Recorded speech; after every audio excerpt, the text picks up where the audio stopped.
سږ کال له میدان وردګ ولایت څخه په کانکور ازموینه کې شاوخوا 2291 تنو زده کوونکو ګډون کړی و.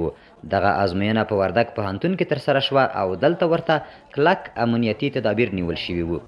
په ټوله کې د 2621 تنه مشمولین موږ فعلا لرو او دوی په 2 ورځو کې تنظیم شوي دي په 21 محلاتو کې چې د کابل د ممتحن هیات او د میدان وردګو د استادانو په مټ د کانکور پروسه مخته وړل کیږي. دلته تاسو خپله وینئ چې خصوصا وردګ پوهنتون او زموږ امنیتي او دفاعي ځواکونو په ښه مېړانه سره دغه پروسه تر دې مهاله پورې په ښه شکل باندې مدیریت کړې ده.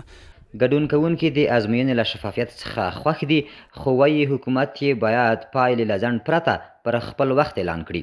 امتحان بیخي صحیح و، ډېر سم و، ډېر منظم و، استادان موږ ډېر خوشحاله یو. په ډېر شفاف ډول یې واخیستو او موږ د استادانو دا خواهش دی چې د موږ د کانکور نتایج زر تر زره اعلان کړي. سږ کال که څه هم د کانکور ازموینه ځنډنۍ شوه، خو زده کوونکي هیله لري چې د خپلې خوښې پوهنځیو ته به بریالي شي. انتخابونه خو مې لومړی انتخاب مې د کابل فارمسي کړی ده، غواړم چې همدې ته کامیاب شم او شوق د دوغم زیات و. په آینده کې خپله ډاکټر شم. د ما اولنی انتخاب چې دی تایمین برق دی، که خدای څه وکړله کامیاب شوم دغه ما ارمان دی. د ویلو ده چې د کانکور سږنۍ ازموینه په دغه ولایت کې له کومې امنیتي پیښې پرته د امن په فضا کې ترسره شوه.